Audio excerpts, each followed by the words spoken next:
Parliament में ऐसे विषयों के ऊपर चर्चा होनी चाहिए और जनता को आश्वास दे दे कि कुछ सोल्यूशन लेके आ रहे हैं सरकार। बहुत बहुत घरों में जब सिलेंडर खत्म हो जाते हैं तो रिप्लेसमेंट के लिए प्रॉब्लम्स है और आपको पता है कि दाम भी बढ़ा दिए। राहुल गांधी ने देश भर में एलपीजी गैस सिलेंडरों की कथित कमी को लेकर संसद परिसर में विपक्षी नेताओं के साथ विरोध प्रदर्शन किया। इस दौरान विपक्ष ने सरकार पर गैस की बढ़ती कीमतों और सप्लाई को लेकर सवाल उठाए। बताया जा रहा है कि संसद परिसर में कई विपक्षी दलों के नेता एकजुट होकर प्रदर्शन में शामिल हुए।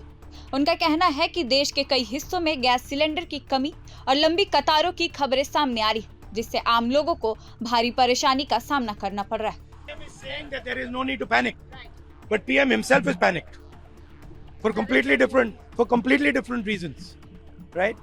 So he is himself panicked. He's panicked because of Epstein. He's panicked because of Adani case. He's not able to come inside the house. You saw yesterday the Prime Minister's chair खाली पड़ी थी, अंदर नहीं पा रहे हैं, तो देश को कह रहे पैनिक मत करो, अपने आप पैनिक हैं।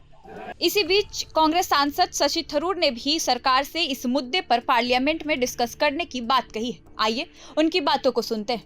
देखिए, हम देखना चाहते हैं, लेकिन हम देखो पार्लियामेंट में ऐसे विषयों के ऊपर चर्चा होनी चाहिए, सरकार बताना चाहिए, क्योंकि आपको पता है कि कितने लंबे लाइन चल रहे हैं आजकल एलपीजी सिलेंडर के लिए।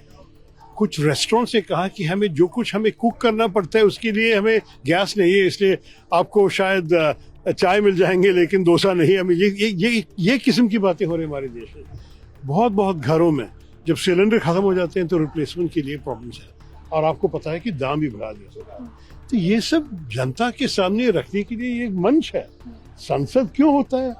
ये सब बताने के लिए, चर्चा, प्रश्न और विपक्ष के प्रश्न के जवाब देने के लिए हम यही चाहते हैं। बस चर्चा हो जाए और जनता को आश्वास दे दे कि कुछ सोल्यूशन लेके आ रहे हैं सरकार। ये नहीं हो सकता कि वो लोग सिर्फ अपनी मर्जी करके सरकार चलाए। जब संसद सेशन में है, संसद को इस्तेमाल करनी चाहिए इसी काम के लिए। यही है। Sir, after the intervention of Mr. S. Jaishankar, now Iran has allowed the Indian ships in the Strait of Hormuz.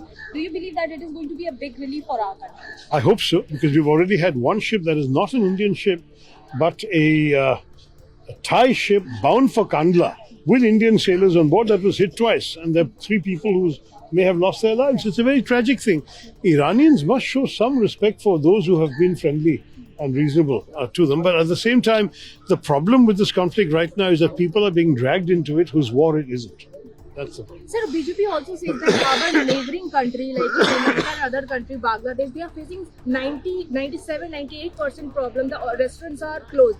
Yet India is in a great and good situation. Still the opposition is protesting about it. I don't want to compare to other countries. Our responsibility is to our country and our people. फिलहाल इस video में इतना ही। ऐसे ही और videos के साथ आपके बीच आते रहेंगे। देखते रहिए प्रभात खबर। धन्यवाद, शुक्रिया। प्रभातखबर.com, विश्वास वही, रफ्तार नहीं।